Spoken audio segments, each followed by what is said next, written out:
আমার খামারের সবথেকে বড় মুরগি এইটা। আর এই মুরগিকে আমি ভাষা দিয়েছিলাম কিছুদিন আগে 32টি ডিম দিয়ে।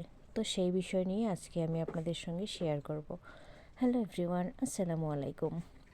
আপনারা সবাই কেমন আছেন? আলহামদুলিল্লাহ আমি ভালো আছি।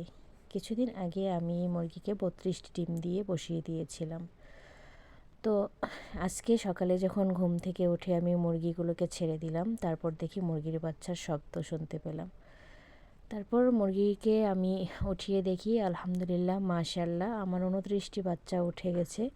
আরও 2টি উঠছিল, তো ওই 2টি আসলে মুরগির নিচে চাপা পড়ে মারা গেছে, আর একটি ডিম নষ্ট হয়ে গেছে।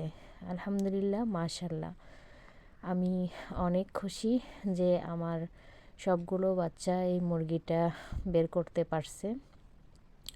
সবাই আমার খামারের জন্য দোয়া করবেন এবং আমার মুরগির বাচ্চাগুলোর জন্য দোয়া করবেন। আল্লাহ তাআলা যেন ওদেরকে বড় করে এবং সুস্থতা দান করে। সবাই ভালো থাকবেন, সুস্থ থাকবেন। আল্লাহ হাফেজ।